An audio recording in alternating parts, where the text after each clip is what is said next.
Hey, welcome to episode 2 of our 4-part series, all to do with food. So in episode 1, we talked about food quality, why it's important and how it affects your body.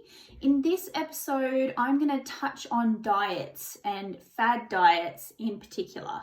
So in this episode, I want you to try and relate this to your lifestyle, to maybe some diets you've had in the past that you've tried and then you've failed at most of them, or you've done them really well and they've worked for a short time and then all of a sudden you've put the weight back on.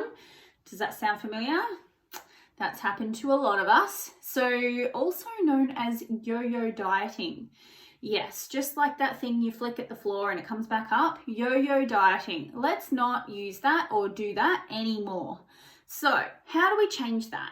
Well, we need to have a better relationship with our food. That's the key point in this talk today. So we're looking to change the way that we look at food, how it makes us feel, and why we're making those choices. It's all great to do a diet or a short-term fix, but it's not a long-term gain, yeah? So it might be great if you've got an event coming up or a birthday or your summer challenges that everyone does every year. Great, those things are good for a little bit of a push, but then you have to work out how to make it routine, yeah? What emotions do you connect to certain foods? What are you connecting to when you eat chocolate? Is it something that makes you feel amazing while you're doing it and you just feel like, okay, everything's relaxed? Is it that, maybe you go for a bag of crisps every Sunday night? Is that just you chilling out Sunday night? Maybe a little anxious because Monday's coming around or Monday-itis is setting in. What is it that you have? What relationship do you have with food? Bit of a hard question, hey, because every single piece of food you put in your mouth has a different purpose or a different feeling or a different emotion joined to it. Now, why do I talk about the attachment to these foods? Because that's what's holding you back from making better choices, or alternatively, you're having to go on a diet, a quick fix diet, something fad, and I can tell you I've tried them all, and most women have tried at least 10 to 20 diets over their time. Absolutely, and we continue to do it.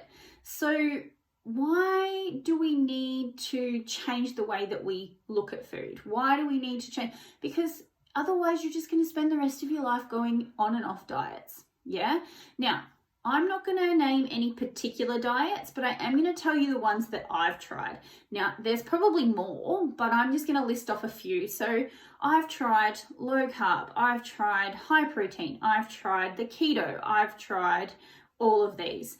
Juicing diets, diet pills, lemon fasts, like there's so many out there and I have tried them all, okay? One, because during my time being a PT, some of them I've tried because I wondered why everybody else was doing them. And I can tell you, I don't think I've enjoyed any of my diets. Even some of my plans that are really, really strict and kind of cut all of the processed food out and all of the sugar and all of the caffeine, when all of that's cut out, yes, we have withdrawals, but that's because of the emotional attachment we have to those things that we were eating before. So all of these quick diets, yes, they worked for me. All of them did. Were they sustainable? Absolutely not. Was I going to do each of those forever? Absolutely not. So why is it big? Why is it a big thing that when I am working with clients, we slowly take away certain foods or certain indulgements to try and reduce maybe the connection you have with that particular food or ingredient that's in that food. Sometimes you're addicted to these numbers and these. So if you ever look at the back of a packet, and yes, I'm going to be that trainer.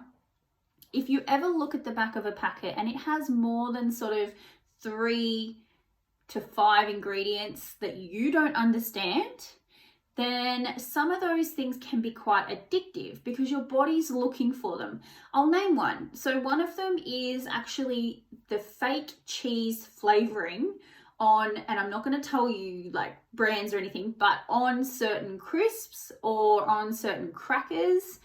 that is actually a flavor, an artificial flavor that you're addicted to. Yeah. So when you eat that, it makes you feel good, right?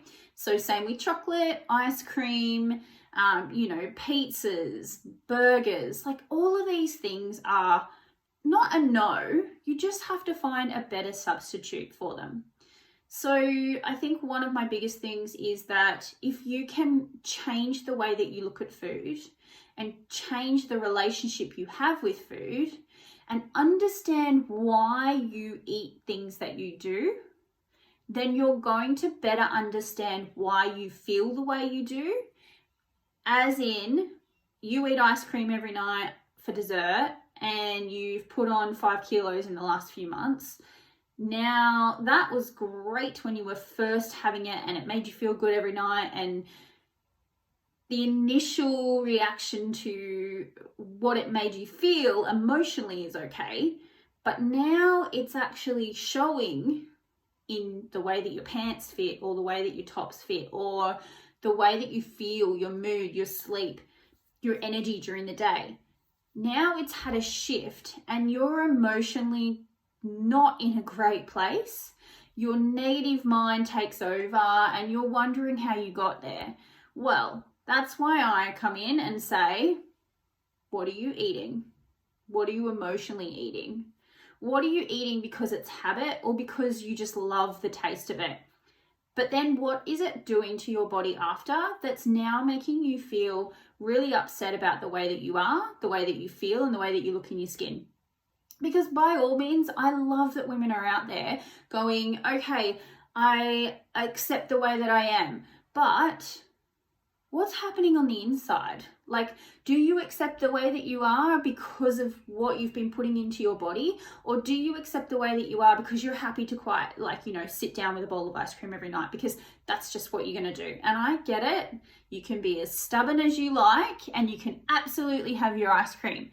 But there are so many better ways and better qualities and better relationships with food that are going to enhance your everyday lifestyle. So from your energy to your sleep, to your skin, to the weight, like obviously, weight loss is a big thing that I discuss with every single one of my clients, but it's not about just getting in the gym and smashing yourself or doing as much cardio as you can. Because what happens after you get over that, or we go into lockdown, or, we have to do heaps of work, or we're caught up, or we get sick, that's not going to help you. You're not going to be able to get to the gym. You're not going to be able to hit that pavement for as long as you need to every day. You need to have a good relationship with food so that you can longevity keep the weight off. Keep it off forever would be a key point, right? That's what we're always aiming for. We're not aiming to do a diet every 6 to 12 months because we've let ourselves go again. That's not a lifestyle. It is a lifestyle choice, but it's not my kind of lifestyle. I would love to have more energy. And I can tell you now, I used to think back in the day before I was a trainer that having, a 3-course meal every night was okay. It's not okay. It's basically having your full day of calorie intake in one sitting and then going to bed with it. So if you want to feel better about yourself and you want to stop going on these diets and you want to, obviously, yes, every now and then you'll tighten up the reins, but you want to find a way of eating and enjoying life 12 months out of the whole year, every single month in the year, then you need to look at the way that you emotionally attach certain foods to yourself. So an example for me is I gave up coffee this year, and there will be another post on this, another video on this, but I gave up coffee this year because it used to be my go-to first thing in the morning at 4:30 when I get up, 4:30, 5 o'clock, and then it would be, I'm too busy, so I'll have it again. I'm really lacking energy. I didn't sleep well last night. I am stressed, so I'm just going to have another one. And some days I would have 4. Like, that's terrible. Now I don't have it at all.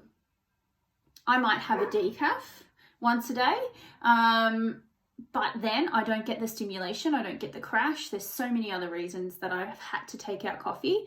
And now I make better food choices, and now I sleep better, and now I have more energy because I've changed that relationship with my caffeine. I don't need it to make me feel good about myself or to give me more energy during the day. Now my relationship with that is, well, if I really want it, then I might have it when I go out on the weekend for brunch. But even then, I don't desire it anymore, so I don't have it. So you need to figure out why you're eating certain foods and how they're affecting you emotionally. Like, is it something that you want to just, okay, hands up, I'm just going to eat this because I really enjoy it, but then don't go, oh, now I need to do a diet, so I'm going to cleanse for the whole weekend. I'm just going to fast and I'm just going to drink juice, or I'm just going to have lemon in my water, or like, these are terrible ideas. They are so bad for our bodies. So I understand, yes, there's a place and a time for fasting, and there's a place and a time for all of these ideas, juicing and keto, and I get it, there is a place for it, but it's not longevity. Okay, so I want you to start to notice this week through when you're eating, what is the emotional attachment I have to this? Do I actually give myself time to sit down and eat?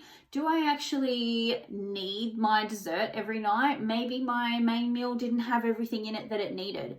So there's different reasons that you'll be emotionally eating.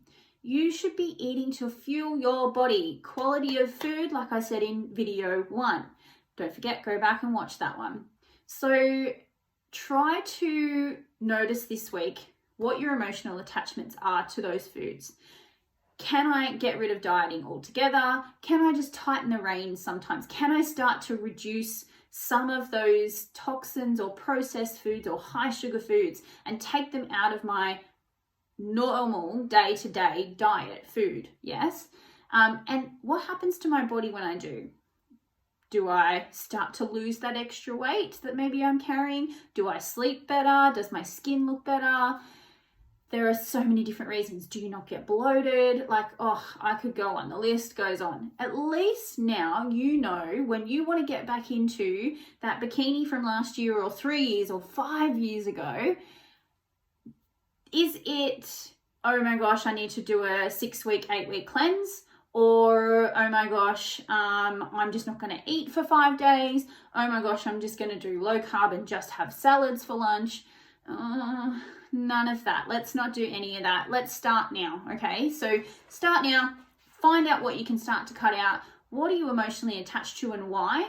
And can you discover new ways to enjoy those foods? So can you discover a way to, maybe your nighttime snack might turn into a small bit of dark chocolate that is like 80% or higher, tip.